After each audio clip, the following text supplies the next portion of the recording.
Huminga ng malalim si Leonora bago niya lapitan ang asawa na nooy nasa labas ng pintuan. "Oh, ikaw pala, mahal. Bakit ka pagising?" Napansin ko kasing wala ka sa tabi ko, Gaspar. Kaya bumangon ako. Ikaw, anong ginagawa mo dito? Malalim na ang gabi, gising ka pa. "Wala, mahal. Nagpapahangin lang ako. Hindi kasi ako makatulog eh." May bumabagabag ba sa isipan mo, mahal? Sabihan mo naman ako para alam ko. Bakit hindi tayo magpatingin kay Nana Sulob? Mahal, para... Ayan ka na naman sa mga babaylan mo.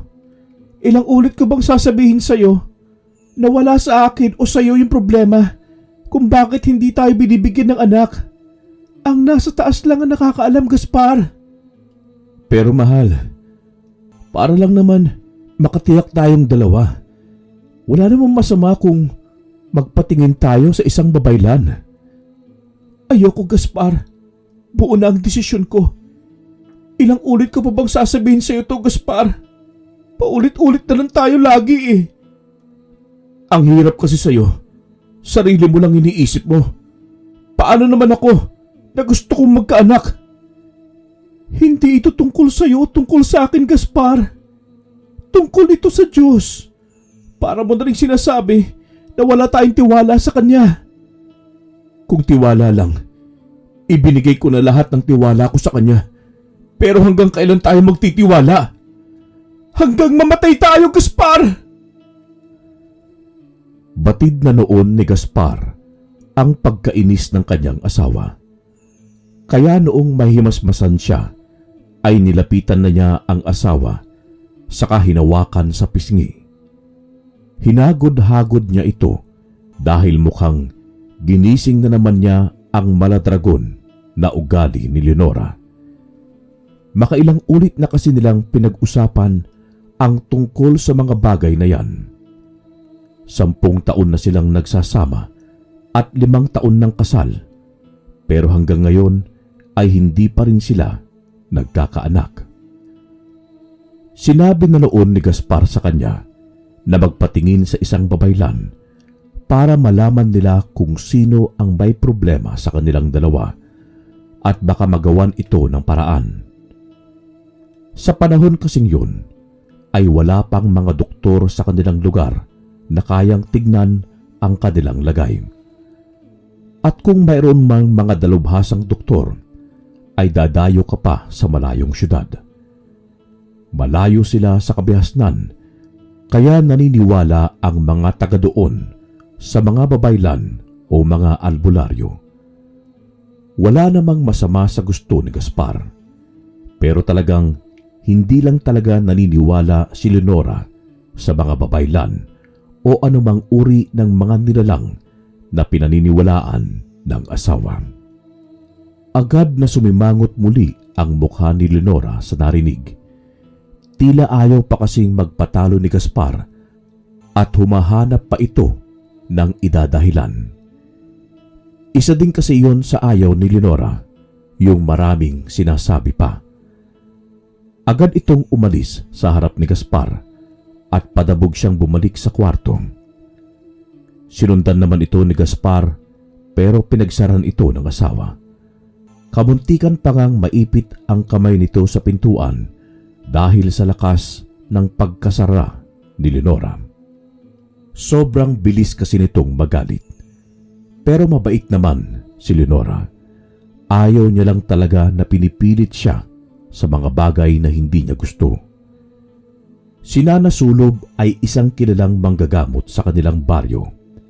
Isang matandang albularyo. Marami siyang alam na ritual na nagmula pa sa kanilang mga ninuno.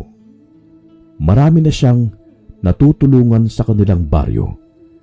Nagpapaanak din siya sa mga buntis. Minsan, nagpapalayas din siya ng mga masasamang loob na gumagambala. At ang matunog na kwento-kwento ay mayroon isang babaeng babaylan daw na nagtampo sa itaas noong namatay ang kanyang anak.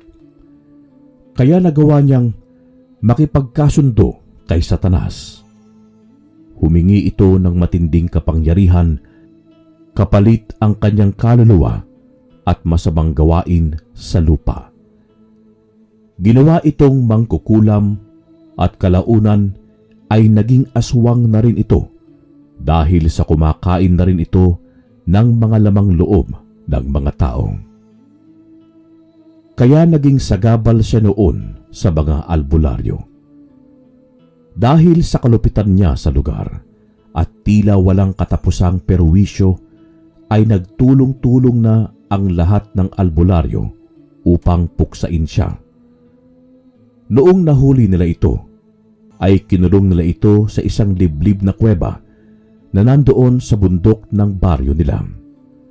At may nakapagsabi ding kakambal daw yon ni Nana Sulub. Yun din ang dahilan kung bakit hindi nila mapatay-patay ang aswang na mangkukulam.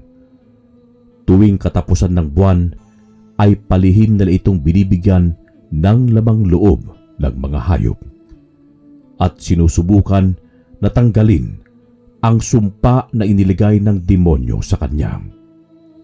Dahil naniniwala silang lahat na balang araw ay gagaling ang dating babaylan. Isang gabi, nagising si Lenora sa isang panaginip. Nagulat naman si Gaspar, kaya nagising din siya noon. Anong problema, mahal? Nanaginip ka ba? May nakikita akong isang matandang babae. Hinahabol niya ako. Nakakatakot yung mukha niya. Panaginip lang yan, mahal. Sandali lang, ikukuha kita ng tubig. Sige, salamat. Ito, mahal, inumin mo. Kumalma ka lang, ha? Panaginip lang yan, mahal ko. Parang totoo siya, Gaspar. Parang hindi isang panaginip. Shh! Akong bahala sa'yo. Matulog ka na ulit, mahal. Nandito lang ako. Babantayan kita. Nilitian niya ang asawa at saka hinagod ang buhok nito. Pinaparamdam talaga ni Gaspar sa asawa kung gaano niya ito kamahal. Madalas nang mangyari yun kay Lenora. May kung sinong matandang babae na nagpapakita sa kanya sa kanyang panaginip. Hinahabol nito si Lenora at parang may gusto itong ialok. At sa tuwing mangyayari yun, ay hindi na natutulog si Gaspar para bantayan ang kanyang asawa. Napapabuntong hininga na lang si Lenora. Nakaramdam kasi siya ng awa sa asawa. Halos gabi-gabi na lang kasi itong puyat sa kakabantay sa kanya. Magpupuyat ka na naman ba? Baka bukas antukin ka na naman sa bukid. Ayos lang ako, mahal. Kaya ko na ito. At saka, di naman ako antukin bukas kasi mag-aararo ako doon. Saka na ako matutulog. Sige na, matulog ka na. Papantayan kita. Mahal, pasensya ka na talaga, ha? Pasensya ka na kung minsan mainit yung ulo ko. Pasensya ka na kung madalas na yung mga gusto ko lang ang masusunod. Ano ka ba?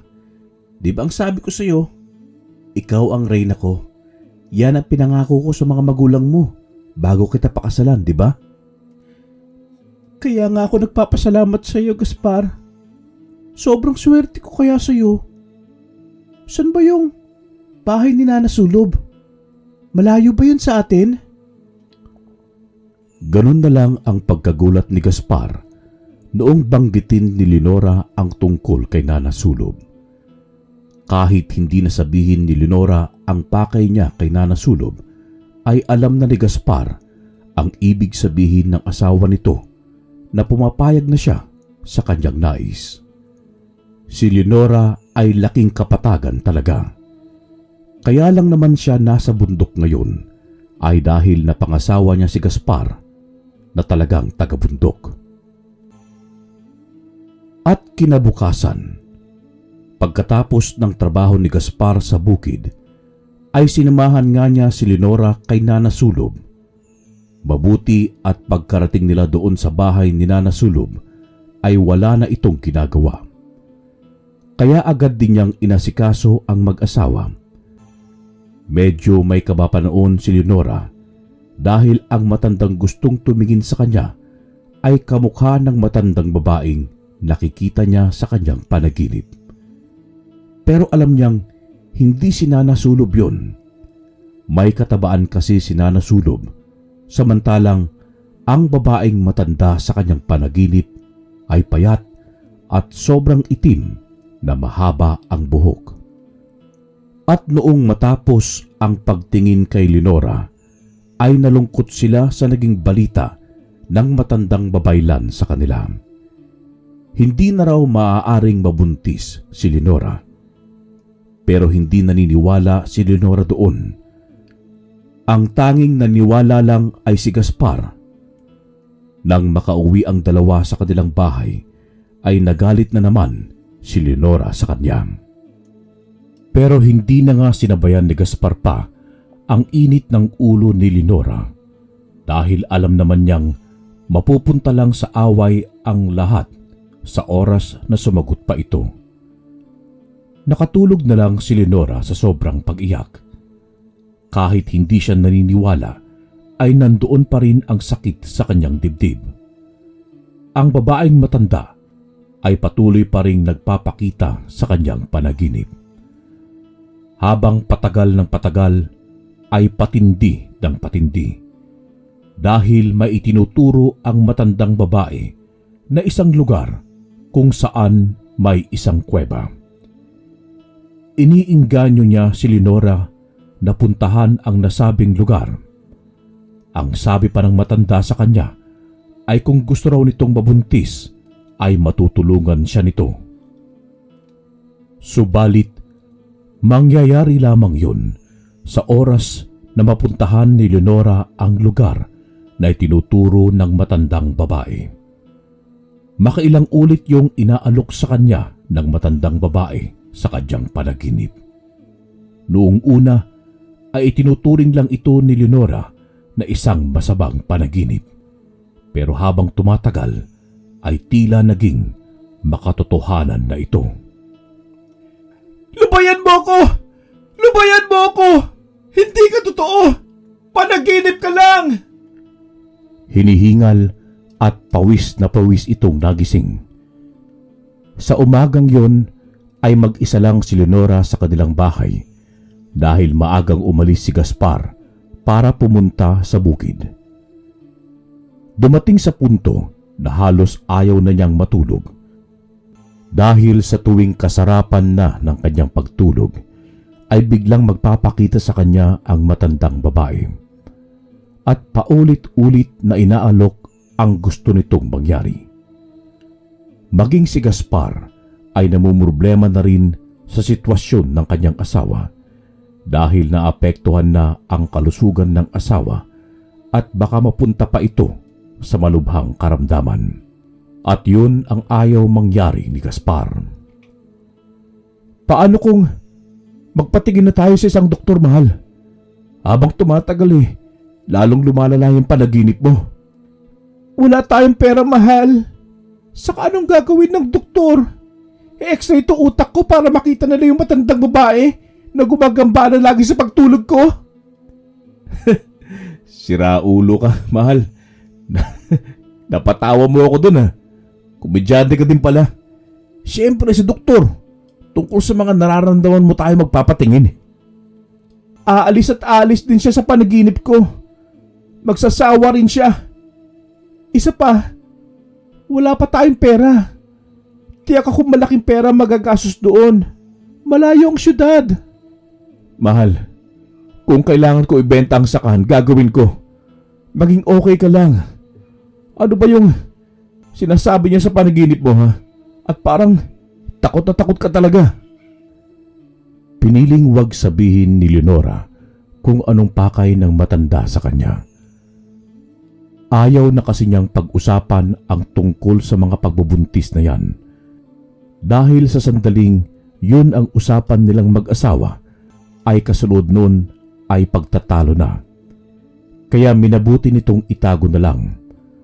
Ayaw din niyang umasa sa mga doktor sa mga ganong kalagayan lang dahil para sa kanya ay sayang ang pera at oras. At isa pa'y mahihirapan silang makahanap ng doktor na para sa kalagayan niya. Dahil 1972 ang taon nang mangyari yun at wala pang gaanong doktor sa lugar nila. Isang araw, nasa hapagkainan sila, ay nakaramdam ng awa si Leonora sa asawa habang pinagmamasdan niya itong kumakain.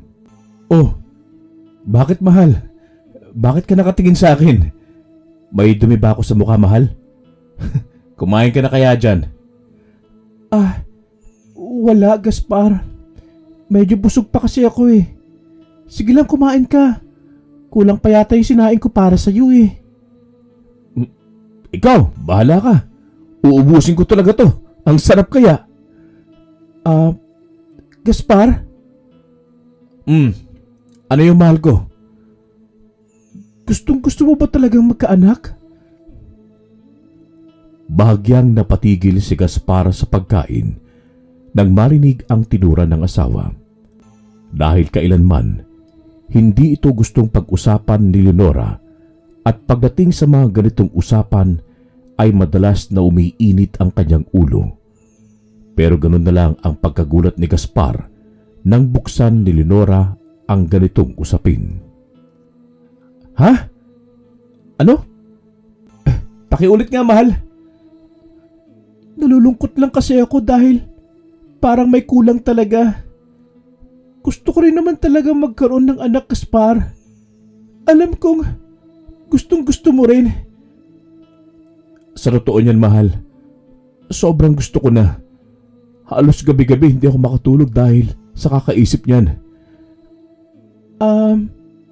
May alam ka ba ditong kuweba, mahal? Ha? Ba't napunta sa kuweba yung usapan natin? Ha? Wala. Gusto ko lang malaman. Ay, pambihira ka naman, mahal, oh. Diyan! Sa may bandang unahan, may kuweba dyan. Maliit lang yung kuweba dyan. Halos isang tao lang yung kasya. Pero, delikado daw ang lugar na yan. May isang mangkukulam daw diyang ikinulong ng mga albularyo at mga babaylan. Pero, sabay-sabay lang naman. Ipinagpatuloy ni Gaspar ang pagkain. Samantalang may naiisip namang kababalaghan ang asawa nitong si Leonora. May kung anong balak na ang pumapasok sa kanyang isipan. Napangiti na lamang si Leonora habang pinagmamasdan ang asawa na ganadong kumakain. Kinabukasan, maagang nagising si Gaspar. Inihanda niya ang mga kagamitan niya para sa trabaho sa bukid. Nang makaalis na ito, maya-maya ay umalis din si Leonora. Tinungo niya ang kuwebang sinasabi ng asawa. Gusto niyang matiyak kung ang kuweba bang yun ay kapareho ng nasa panaginip niya. Mga ilang minuto lang ay nakarating na siya doon. Matalahib ang paligid. Tapos wala ding kabahayan. May maliit na ilog siyang nadaanan kanina. Medyo malapit lang din naman ito sa bahay nila. Siguro ay mga ilang kilometro lang. Sa bungad pa lang siya ng kuweba ay nasabi niya na yun ang lugar na nakikita niya sa panaginip. Doon na siya nag-umpisang kabahan. Pero wala nang atrasan. Dahil ilang araw din niya itong pinag-iisipan. Alam niyang delikadong makipagkasundo sa isang matandang babae na hindi niya naman kilala. Pero ito na lang ang naiisip niyang paraan. Habang tinatahak ni Leonora ang bunganga ng maliit na kuweba, ay hindi niya mapigilang kabahan. Masukal ang bungad ng kuweba. Maraming mga matataas na damo na siyang nagpapahirap sa kanya para makapasok. Nang makapasok na nga si Leonora, ay isang maliit na rehas ang kanyang natatanaw sa bandang dulo niya. May isang sulong kawayan noon ang nakasabit sa gilid na siyang nagbibigay ng liwanag sa loob. Sige, iha, halika. Huwag kang matakot. Sino ka? Ikaw ba yung matandang babae sa panaginip ko? Tama. Ako nga. Halika rito. Sige, lumapit ka. Di ba ang sabi mo, tutulungan mo ako magkaanak? Paano? Paano mo malalaman kung hindi ka lalapit? Sige na, lumapit ka na. Hindi ka ba nangangagat? At bakit nandyan ka? Anong nangyari sa'yo? Ikinulong kasi ako rito ng mga kamag-anak ko. Tapos bihira lang na nadalhan ng pagkain.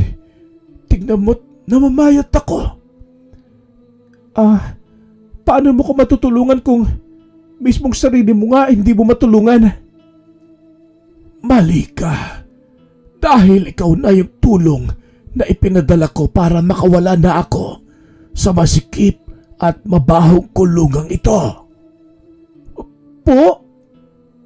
Makinig ka.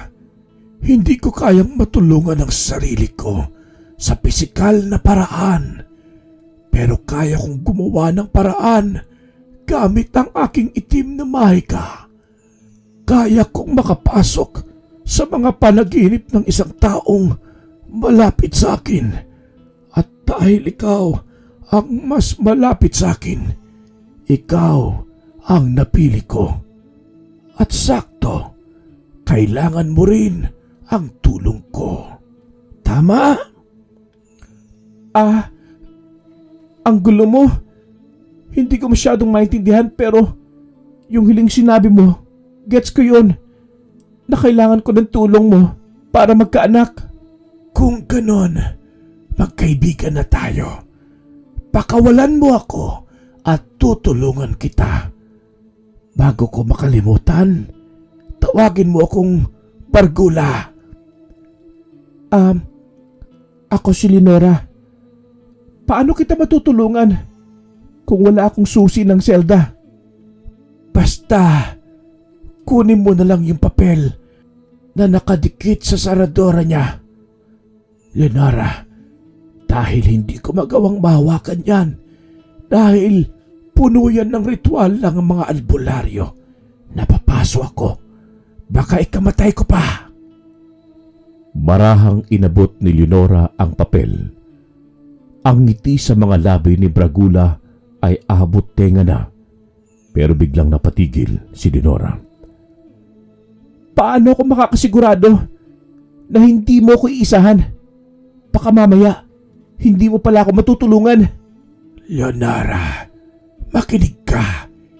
Isa akong mangkukulam at marami akong alam na mga madilim na mahika. Maniwala ka. Kaya kitang ritualan para makabuo kayo ng asawa mo. Sige na, buksan mo na ito. Itinuloy nga ni Lenora ang pagbukas ng selda. Tinanggal niya ang papel na may dasal na mga albularyo. Pinakawalan niya ang mangkukulam na siyang kinatatakutan ng buong bayan.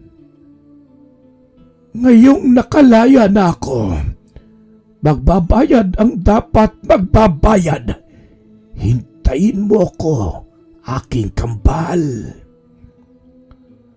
Baka nakalimutan mo yung usapan natin. Huwag kang mag-alala. Tumutupad ako sa usapan. Sumama ka sa akin, sa aking kubo. Sumama nga noon si Lenora kay Bragula. Dahil medyo malapit lang naman ang kubo nito, ay nakarating naman sila agad. Sobrang lumang kubo. Na sa sobrang luma nito ay nangingitim na ang kawayang dingding nito. Lahat ng bahagi ay marurupok na rin. Halos matumba na nga ito sa lupa. At doon nga sa loob ng bahay ay tinupad ni Bragula ang pinag-usapan nilang dalawa. Nag-usal siya ng isang orasyon habang pinapahid kay Leonora ang langis. Maya-maya ay inihip niya ang sariling kamay at saka idinampi sa pusod ni Leonora. Maya-maya pag-uwi mo, magsiping kayo ng asawa mo at doon na mabubuo ang inyong unang sanggol. Sumilay na naman ang matamis na ngiti ng matanda. Hinatid pa niya sa labas si Leonora at saka kumaway na tila isang balapit na kaibigan. At noong tuluyang makaalis na si Leonora ay doon siya tuluyang humalakhak. Tanghali na nang makauwi si Leonora. Mabuti na lang ay wala pa ang asawa nito. Dahil kung nandoon na, ay hindi na niya alam kung anong idadahilan niya kung saan siya pumunta. Mag-aalas 2 na ng hapon nang nakauwi si Gaspar.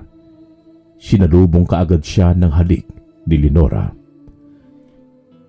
Aba, mukhang nasa kondisyon yata to asawa ko ha. Ano bang nangyayari sa'yo?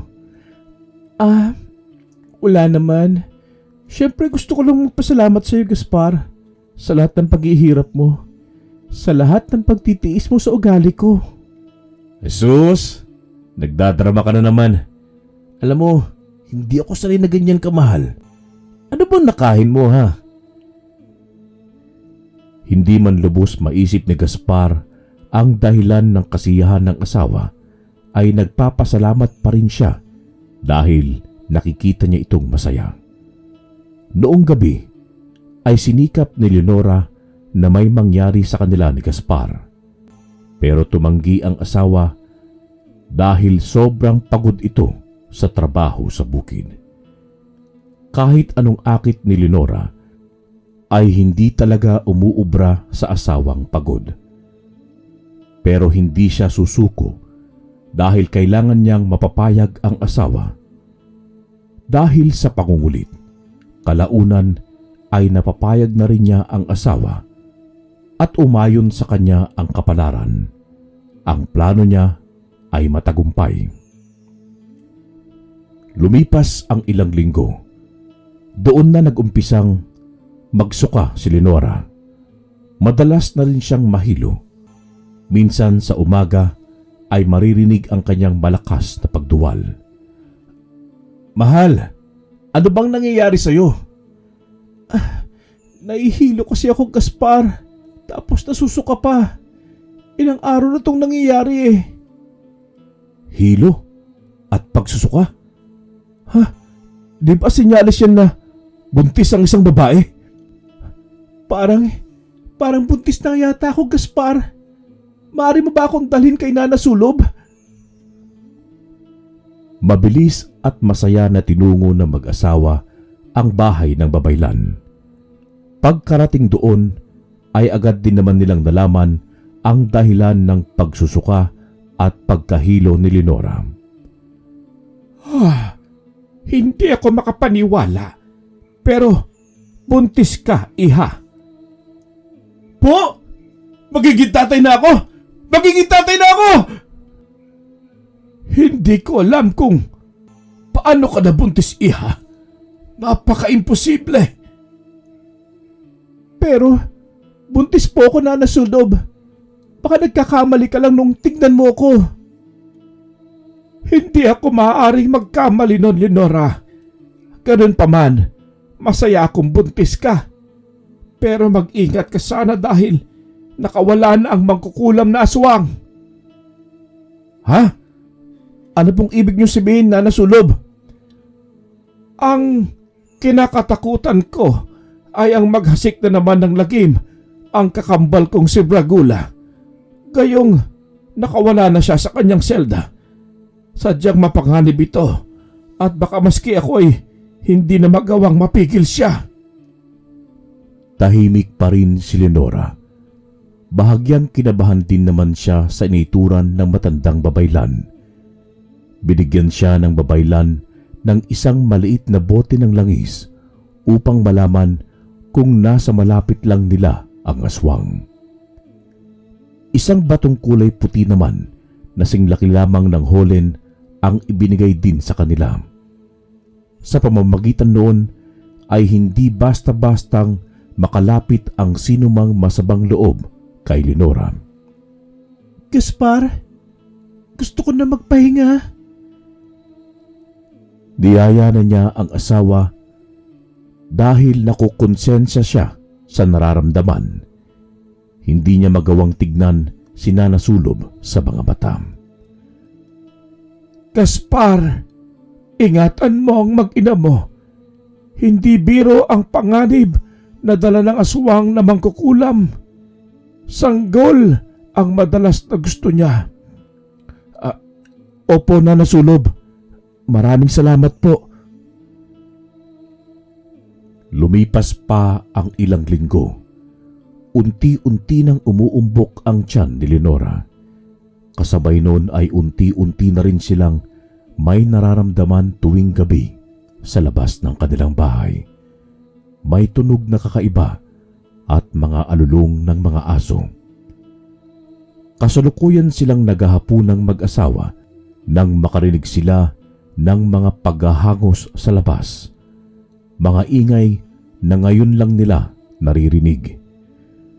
Noong gabing yun ay panay paramdam lang naman ang panganib sa kanila, pero hindi naman natutuloy.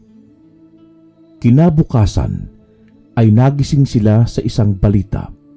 Mayroon daw silang isang kabaryo na niyanggaw. Yanggaw ang tawag sa isang baguhang aswang. Pero mas agresibo ang mga ito kaysa sa mga normal na aswang. Dahil paminsan-minsan ay hindi nila nakokontrol ang sarili. Madalas sa mga alagang hayop nila ibinubuhos ang pagkatakam sa laman. Sino, mahal? Sinong nayanggaw? Si Agnos? Oo, mahal. Naabutan daw ng nanay niya na nilalantakan yung alagang kambing nila eh. Sinubukan pa nilang habulin. Kaso, mabilis daw na tumakbo. Bahagyang napatahimik si Leonora. Nakaramdam na naman siya ng konsensya.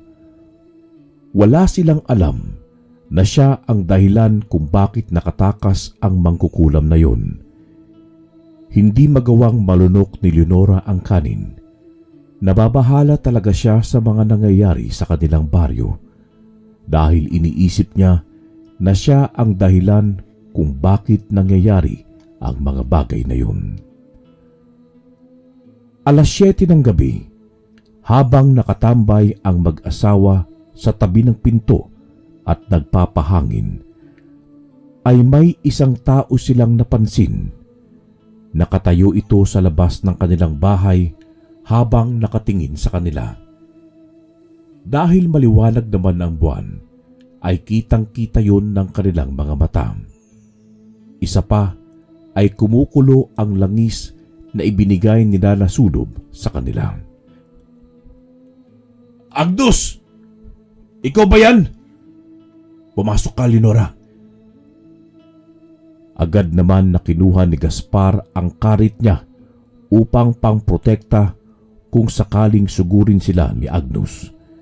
Naglalaway ito habang nanilisik ang dalawang mata. Agnos! Anong ginagawa mo dito? Bakit ka nakatayo dyan? Nagkukunwaring hindi kinakabahan na wika ni Gaspar. Ngunit hindi man lang gumagalaw o sumasagot si Agnos sa kanya. Tila naghihintay lang ito ng tamang panahon para sugurin ang mag-asawa. Gaspar, ano ka ba? Pumasok ka na dito. Hayaan mo siya dyan. Natataranta nga noon si Leonora, pero mas lalo siyang nataranta nung sugurin ni Agnos si Gaspar. Gaspar! Tulong! Mabuti na lang ay hawak ni Gaspar ang karit, kaya nagawa niyang karitin ang bagong yanggaw. Halimaw ka, Agnos! Itong sayo! Isang karit pa noon ni Gaspar sa kanya na tumama sa mukha ni Agnos. Agad na tumakbo ito palayo. Kasabay nun, nagsidatingan naman ang iilang kapitbahay nila. Hinabol pa nila si Agnus pero hindi na nila ito naabutan. Dahil doon ay lalong kumalat ang bali-balita sa kanilang baryo tungkol sa isang yanggaw. Naging isang nakakatakot na bantayon sa mga tao sa baryo. Pagsapit ng dilim ay wala nang nakikitang tao sa labas ng kanilang bahay. Dahil sa takot na baka makasalubong pa nila ang nasabing yanggaw. Kinagabihan, nagising na lang si Lenora na pinagpapawisan habang hinihingal dahil sa kanyang masamang panaginip. Wag! Wag! Wag ang sanggol! Wag ang anak ko! Bakit, mahal? Anong nangyayari sa'yo? Nananaginip ako. Yung baby ko kinakain ng aswang. Parang totoo, mahal. Masamang panaginip lang yan, mahal. Magdasal ka lang. Nandito lang ako sa'yo. Sisiguraduhin kong hindi makakalapit sa'yo ang sino mang aswang. Pangako. Natatakot ako, mahal. Baka kunin nila itong baby natin. Hindi ko yun makakaya. Hindi ako papayag. Patayin muna nila ako bago nila makuha ang anak natin. Napayakap na lang si Lenora sa asawa. Ngayon lang siya nakaramdam ng matinding takot. Takot para sa kanilang magiging anak. Matagal na nila itong pinapangarap at ngayon ay parang may masamang banta pa dito. Kung magkatotoo ang mga panaginip niyang yun, ay hindi niya yun makakaya at hahantong sa labis na kalungkutan. Isang araw, habang naglalakad-lakad siya sa kalsada, ay biglang sumulpot sa kanya si Bragula. Walang katao-tao sa mga oras na yun maliban sa kanya. Kumusta, kaibigan ko? Mukhang malaki na ang tiyan mo. Ay! Aswang! Ikaw pala, Bragula. Ginulat mo naman ako. Huwag kang magulat. Masama sa bata ang magulat. Bakit ka pala nandito? Nangangamusta lang. Gusto ko lang makita ang tiyan mo. Mukhang malusog ang bata. Pahawak nga ako ng tiyan mo. Nagulat siya nang hawakan ng mangkukulam ang kanyang tiyan. Hindi na ito nakaiwas pa dahil mahigpit din ang pagkakahawak na matanda sa kanyang braso. Kaya hinayaan na lang niya ito. Nararamdaman ko ang pintig ng kanyang puso. Mukhang malusog ito. Aray! Masakit ang braso ko. Bitiwan mo nga ako. Bumaon pa yata yung kuko mo eh. Panatilihin mong malusog ang sanggol sa sinapupunan mo. Sige, mauna na ako. Humalakhak pa ito habang naglalakad paalis. Para bang tuwang-tuwa siya sa mga nangyayari. Pumasok siya sa talahiban hanggang sa hindi na marinig ni Lenora ang kanyang boses. Napasabi na lang tuloy siya sa sarili na baka nasisiraan na lang bait ang bruhang yon. Pero nagpapasalamat pa rin ito na umalis din agad ang matanda dahil baka makita pa sila ni Gaspar na nag-uusap. Hindi niya alam kung anong idadahilan kung nagkataon. Kaya nagmadali na lang siyang bumalik sa kanilang bahay. Naabutan naman niya doon si Gaspar na inaayos ang nasirang araro. Habang naghahanda siya ng almusal nila ni Gaspar, ay bigla siyang nakaramdam ng matinding pagkirot ng tiyan. Nabitawan niya tuloy ang kanyang ginagawa. Namilipit siya sa sakit, sabay upo sa upuan doon. Ang sakit ng tiyan ko! Ang sakit! Aray! Ang tiyan ko, Gaspar! Makirot! Nabitawan naman ni Gaspar ang araro at saka inakyat ang asawa na sumisigaw dahil sa sakit ng tiyan. Naabutan niya si Leonora na nakahiga na sa sahig habang hawak-hawak ang kanyang tiyan. Kaya binuhat niya ito at saka dinala kay Nana Sulob para doon patignan. Mabuti at naroon naman ang matanda para alamin agad ang kalagayan ni Leonora at ang sanggol. Tatapatin na kita, Gaspar. Pero ipangako mong huwag mo muna itong ipagsabi kay Leonora. Po? Ano pong ibig niyo sabihin, Nana Sulob? Hindi ko po kayo maintindihan.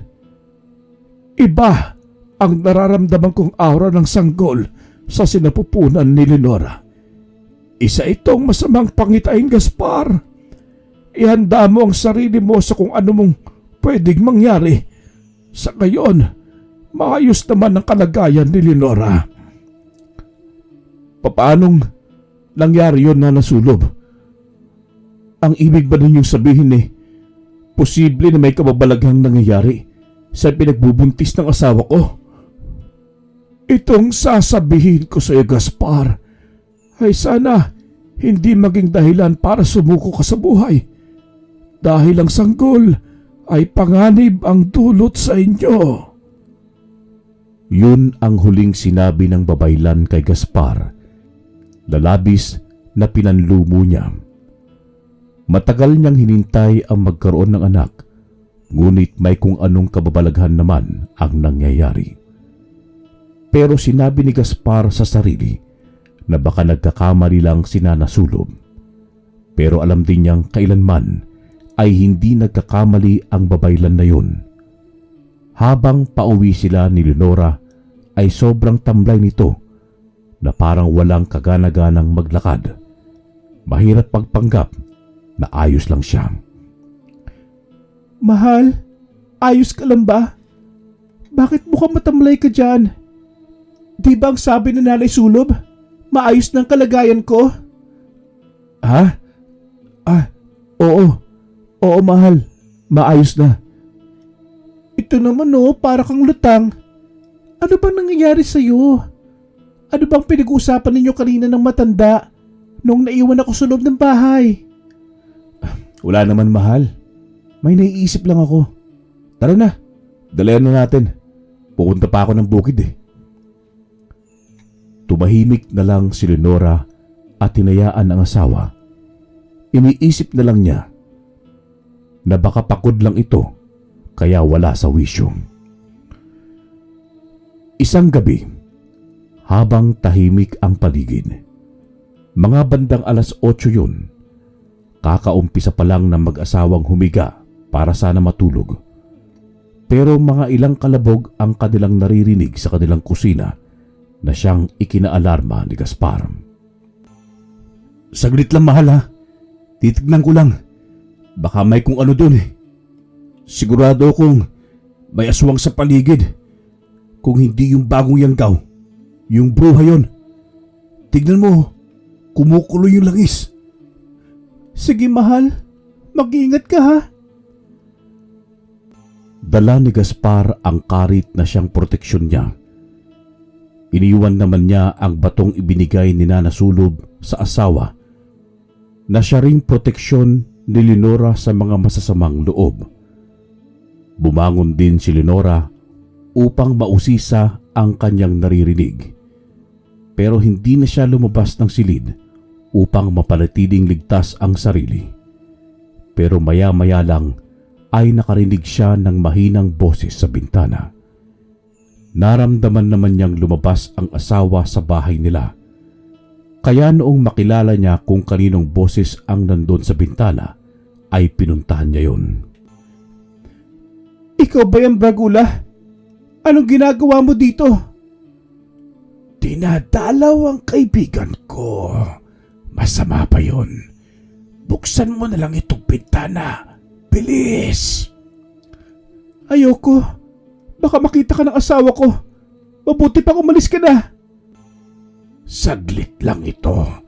Gusto ko lang mahawakan ang tiyan mo. Bilis, buksan mo na kung ayaw mong ako na ang magbubukas nito. Wala na ngang nagawa si Leonora kundi ang buksan ng bintana. Ayaw niyang mag-iskandalo ang bruha noon dahil baka mabuko siya ng asawa. Nasa labas pa naman si Gaspar kaya pinagbigyan na niya ang mangkukulam. At noong babuksan niya yun, ay agad na hinipo ng matanda ang tiyan ni Leonora. Hitik na ito. Nararamdaman kong malapit ka ng mga anak. Bakit ba?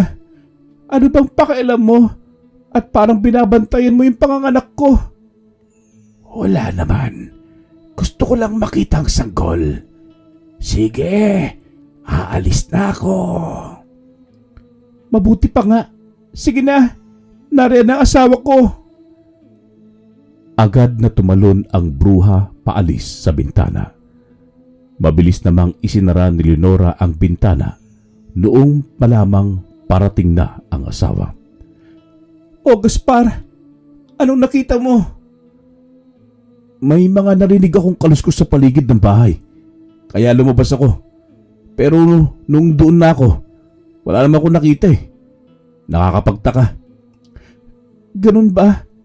Tingnan mo yung langis oh. Hindi na kumukulo. Baka umalis na yung aswang. Tama ka. Baka natakot nung makita ko. Teka, bakit nandiyan ka sa bintana? Masyadong delikado yung pwesto mo, mahal. Halika nga rito. Salamat talaga sa pagprotekta, mahal ha. Ano ka ba? Obligasyon ko yun sa iyo, mahal. Gawain yun ng isang haligi ng tahanan. Lumipas ang gabing yun. Naligtas ang mag-asawa.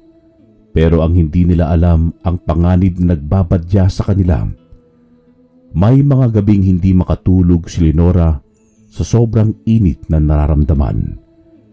May kung anong tunog itong naririnig sa paligid ng kanilang bahay.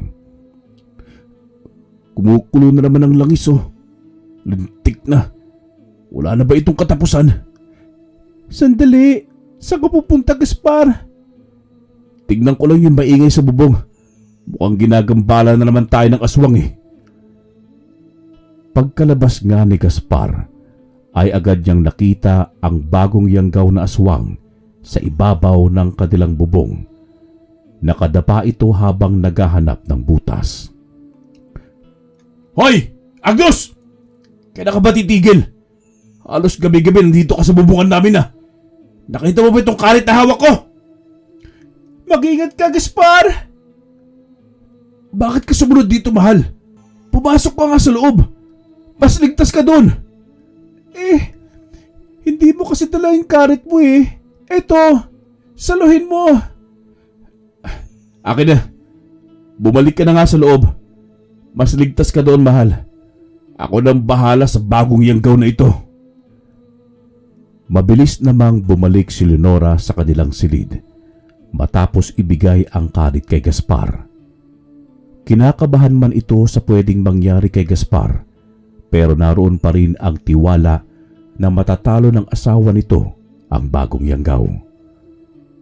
Muli namang nasugatan ni Gaspar ang aswang, pero mabilis muli itong umalis nang mapagtanto na hindi niya kaya si Gaspar. Kinabukasan ay maagang umalis si Gaspar para tignan ang sakahan nila. Gusto nga sana niyang isama si Leonora dahil wala itong kasama sa bahay. Pero dahil matarik at madulas ang mga daan papunta doon, ay pinili na lang niya na ihabilin ito sa isang malapit na kapitbahay nila. Umalis nga noon si Gaspar matapos niyang papayagin ang asawa na pumunta sa isang kapitbahay muna. Kasalukuyan itong nagtutupi ng mga damit nila at balak na tapusin muna yon bago pumunta sa kapitbahay. Mga ilang saglit pa nga ay bigla siyang nagulat nang bumukas ang pintuan nila at pumasok ang isang matanda. Bragula, bakit ka na naman nandito? Anong kailangan mo? Bigla-bigla ka na namang sumusulpot para kang kabuti. Napadaan lang. May niligpit lang kasi ako basura dyan sa gilid. Masyado na kasing ambisyoso. Niligpit na basura? Sino?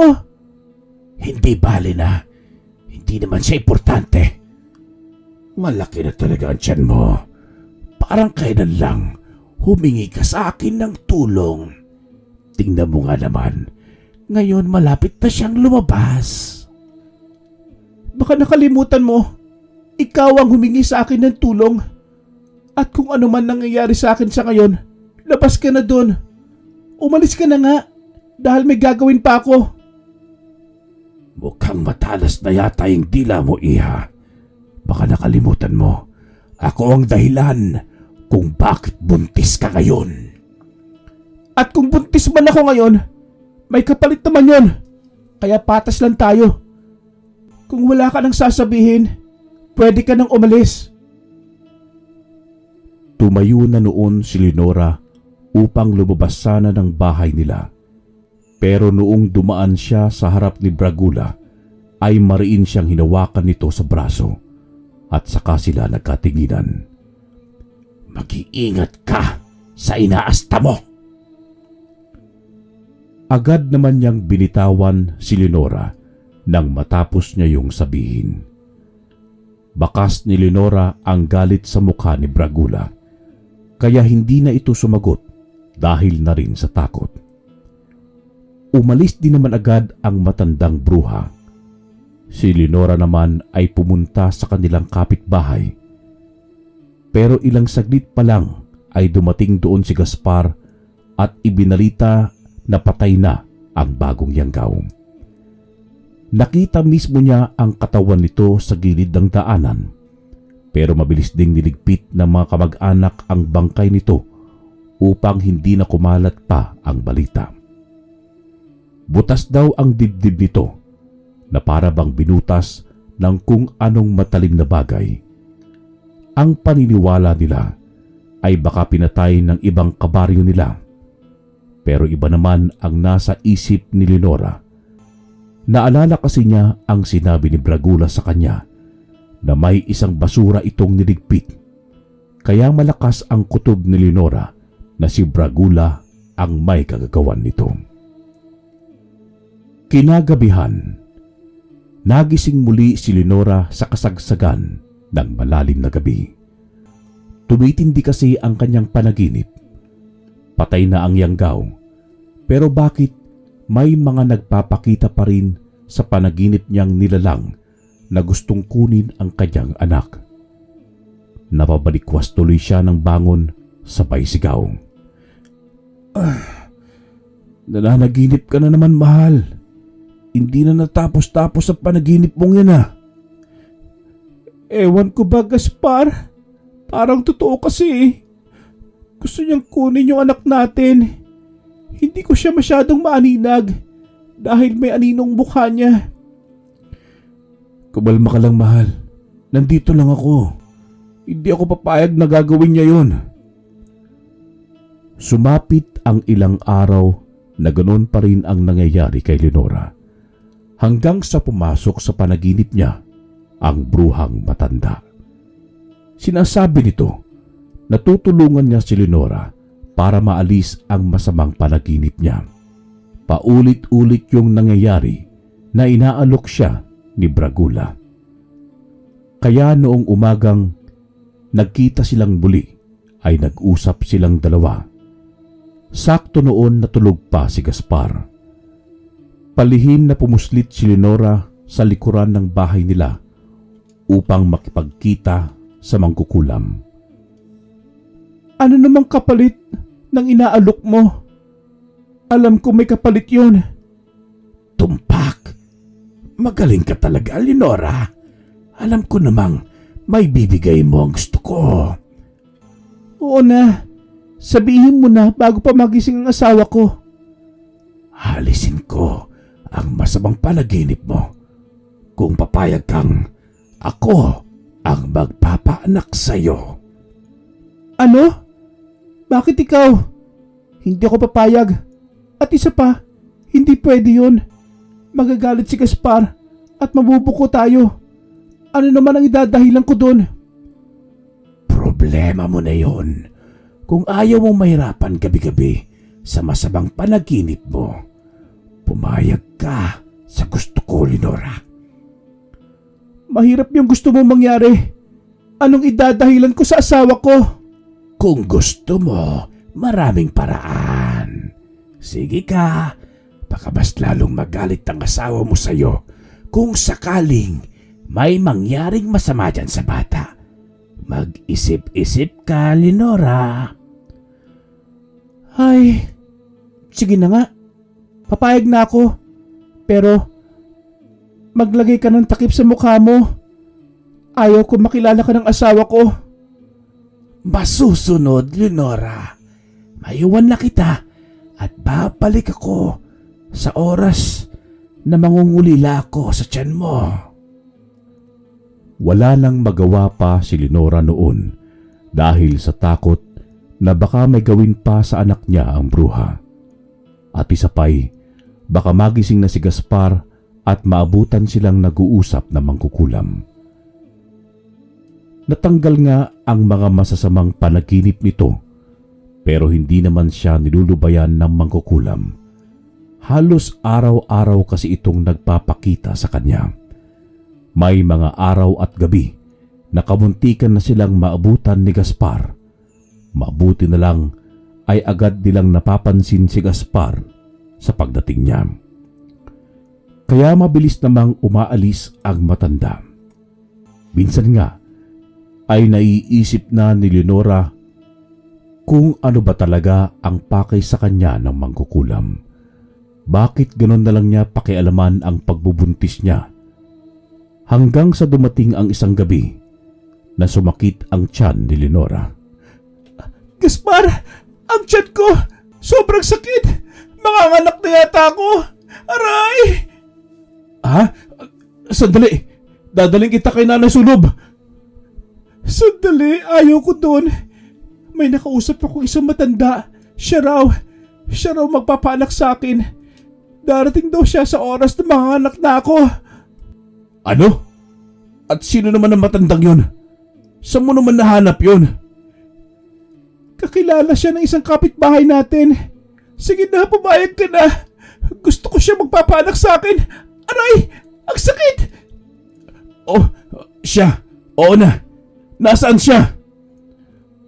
Ang sabi niya, susulpot na lang daw siya sa oras na manganganak na ako. Ano? Pero kailan? Manganganak ka na eh. Maya-maya saglit ay biglang may kumatok sa pintuan nila. Noong buksan ni Gaspar ay isang matandang nakamaskara nga ang bumungad sa kanya. Magandang gabi. Ako ang magpapaanak sa asawa mo. Mag-init ka ng malinis na tubig at bigyan mo ako ng mga kumot. Sino ka? At bakit nakatakip ang mukha mo? Mahal, ito na ba ang sinasabi mo? Siya na nga, Gaspar. Aray! Ang tiyan ko!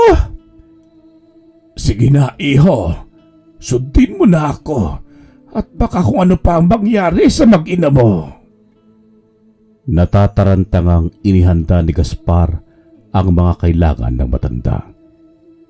Hindi na niya inisip kung sino yun. Basta ang mahalaga ay mapaanak nito ang asawa. Dumiretso naman ang bruha sa kwarto kung nasan si Lenora. Ang sakit na ng tiyan ko! Bilisan mo na! Kalma! Hindi pa yan lalabas. Patingin nga. Sandali! Bakit mo tinatagal yung maskara mo? Ibalik mo! Baka makita ka ng asawa ko! Sagabal eh. Hayaan mo na. Dahil mapapasakin naman itong sanggol. Ano pinagsasabi mo? Anong sayo? Katunayan, akin naman talaga ito. Inilagay ko lang sa tiyan mo para ikaw ang magbubuntis. Pero ang totoo, hindi nyo ito anak. Akin tong sanggol! Ano pinagsasabi mo? Umalis ka nga kung ayaw mo akong panakin. Diyan ka lang. Akin ang batang ito. Siya ang makakapagbalik ng lakas kong nawala. 9 na buwan din ang inantay ko. Sa wakas ay makakamtan ko na. Pinilit ngang tumayo ni Leonora kahit hirap na dahil mukhang nasisiraan na ng bait itong matandang kaharap niya. Pero itinulak siya pabalik ni Bragula, dahilan para mapahiga siya sa kama. Doon na sumigaw si Leonora kay Gaspar. Gaspar! Tulungan mo ako! Tumahimik ka kung ayaw mong mamatay. Halimaw ka! Nilinlang mo ako! Gaspar! Nang marinig ni Gaspar ang sigaw ng asawa, ay binitawan niya ang kaserolang may lamang mainit na tubig. Mabilis siyang pumasok sa kwarto, pero agad naman siyang sinalubong ng mangkukulam ng sakal. Isa ka pang uto ka. Hindi ko akalain na ganun lang kayo kadaling malinlang. Sinasabi ko na nga ba nung una pa lang kinukutuban na ako. Patawarin mo ako, Gaspar. Simulat sa pula ko may kasalanan. Huwag na kayong magsisiyang dalawa. Pareho naman kayong may kasalanan at pareho kayong tanga. Walang yakang mangkukulam ka. Bakit pa nakawala ka sa kuweba? Di tanong mo sa asawa mo. Pero mamaya na, kukunin ko muna ang sanggol. Tapos mag-usap kayong dalawa. Ano? Inihagis niya si Gaspar dahilan para matumba siya sa sahig. Ibinaling niya agad ang atensyon sa buntis. Balak niyang warakin ang tiyan ni Leonora. Plano kasi niyang doon kunin ang sanggol. Pero nanlaban si Leonora, kaya napilitan ang mangkukulam na sakaling din ito. Hoy! Halimaw! Ako harapin mo! Gaspar! Gaspar! Napabitiw ang mangkukulam kay Leonora at itinuon kay Gaspar ang sarili. Nagulat siya na hawak na pala ni Gaspar ang karit at handa na itong ikarit sa kanya. Noong hatawin ni Gaspar si Bragula ay tinamaan ito sa noo ng karit. Sa hapdingan nito ay bahagyang napaatras ang mangkukulam. Nag-usal ito ng Latin na salita at saka lumakas ang ihip ng hangin. Sa pagkakataong yun ay batid na ni Gaspar ang pandagdag ng lakas ni Bragula. Pero hindi yun dahilan para atrasan niya ang mangkukulam. Kahit alam niyang wala siyang kalaban-laban. Mag-iingat ka, mahal ko. May lahing mangkukulam ang aswang na yan. Kahit may lahi pa siyang demonyo, hindi ko siya atrasan. Walang sino mang pwedeng manakit sa'yo. Pinangako ko sa mga magulang mo na kahit langaw hindi kita padadapuan, kaya handa ako mamatay. Maprotektahan ka lang sa koribaw na ito. Ay, ang sweet niyo namang mag-asawa, samantalang ikaw, handa kang gawin ang lahat para sa kanya. Pero ang hindi mo alam, siya ang dahilan kung bakit nakalaya ko. Anong ibig mo sabihin, Bragula? Kung ayaw sabihin sa'yo ng asawa mo, sige, ako na magsasabi. Nakipagkasundo ako sa kanya para makalaya. Ang pagbubuntis niya ay kapalit sa kalayaan ko. Sinungaling! Nililinlang mo lang ako para makuha mo gusto mo. Bakit tayo mong tanongin ang magaling mong asawa, iho? Patawarin mo ako, Gaspar. Totoo ang lahat ng sinasabi niya. Hindi ko akalain na aabot sa ganitong sitwasyon ang lahat. Ano? Nakipagkasundo ko sa bruhang ito para lang mabuntis ka? Leonora naman, bakit hindi mo sinabi sa akin? Natakot akong ipaalam sa iyo, Gaspar. Naawa ako sa iyo. Kaya nagawa ko makipagkasundo sa kanya. Gusto ko mabigyan ka ng anak, kaya nagawa ko yun. Huwag kang mag-alala, mahal. Naiintindihan kita.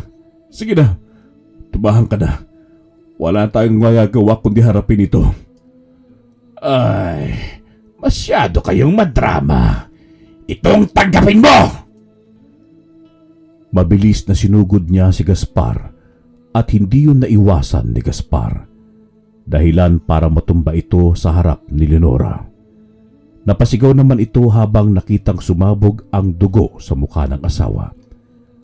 Agad na lumapit si Bragula at saka dinampot sa liig si Gaspar ng kanang kamay at saka itinaas ito. Humalakhak itong muli, sabay tapon niya kay Gaspar palabas ng kwarto. Pagkatapos ay hinila niya si Leonora sa paa upang makalapit sa kanya. Ngumisi siya na parang isang demonyo at saka hinipo ang tiyan ng buntis. Noong handa na siyang dukutin ang sanggol sa pusod ni Leonora, ay napatigil siya noong makarinig siya ng isang pamilyar na boses. Kaya napalingon ito. Ikaw pala, Sulob. Hindi ka pa rin nagbabago. Malakas pa rin ang pang-amoy mo. Umaalingasaw ang baho mo, kaya hindi ka malabong hindi kita maamoy. Nanasulob! Gaspar, kunin mo na si Leonora at umalis na muna kayo.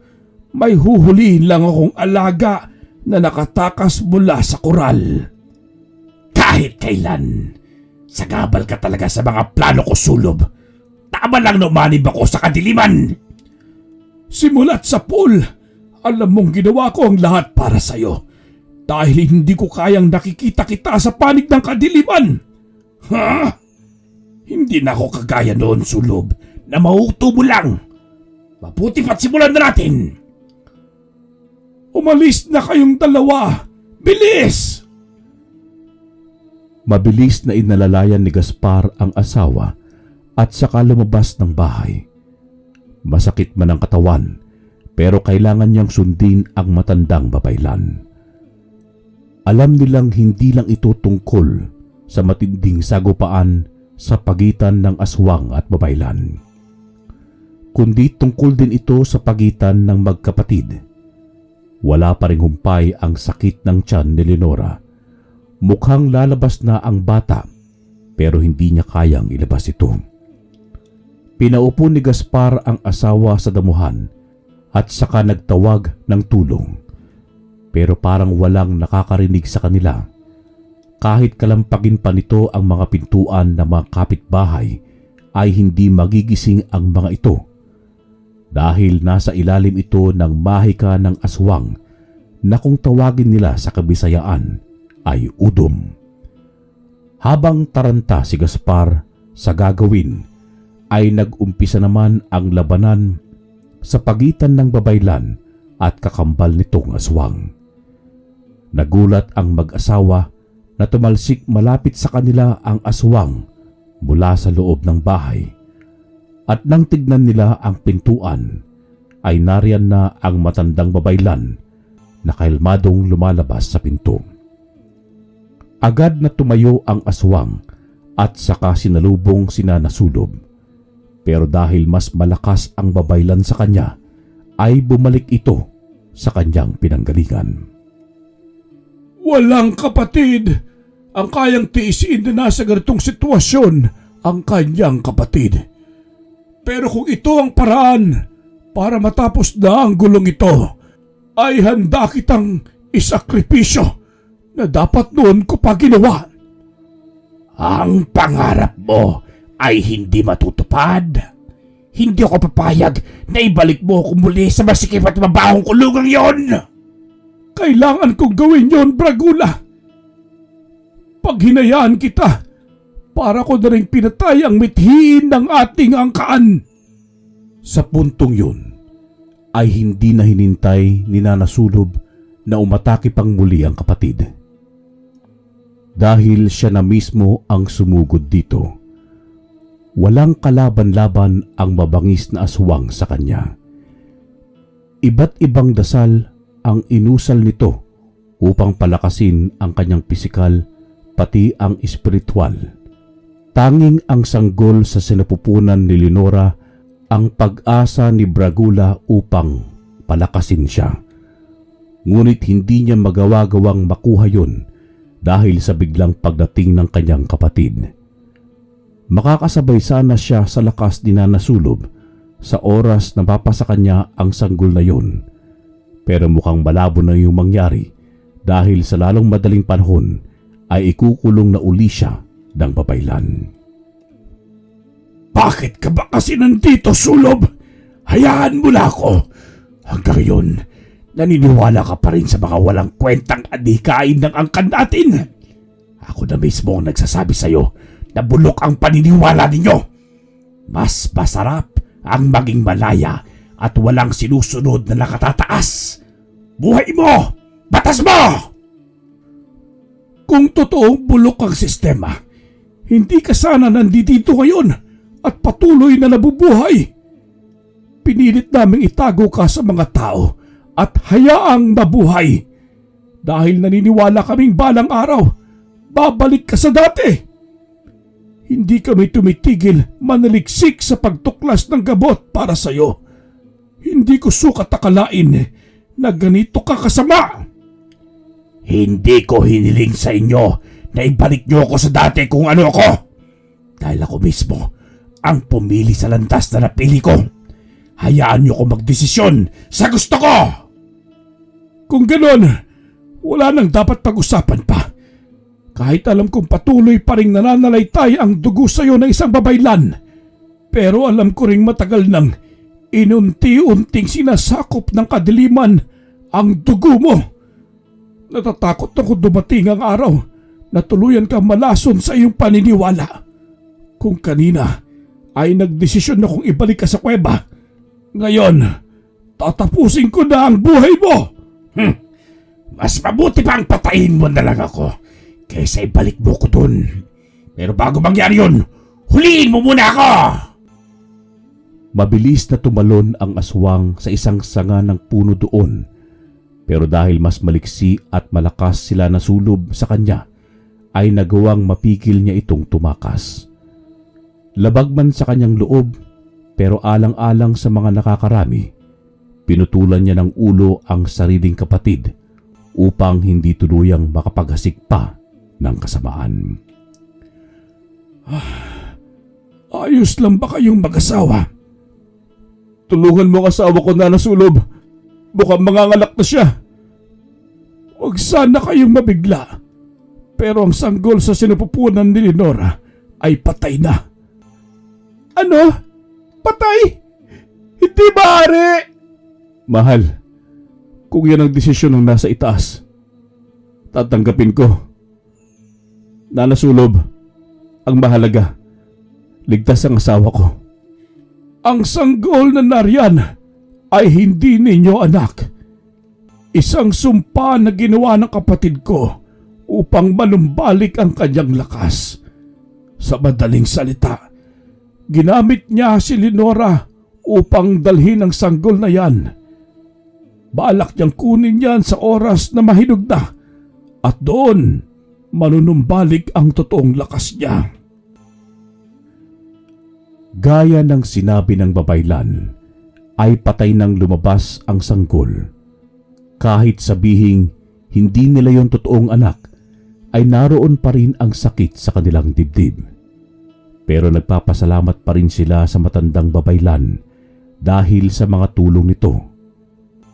Naging aral naman kay Lenora ang lahat ng maling desisyong kanyang nagawa. Wakas.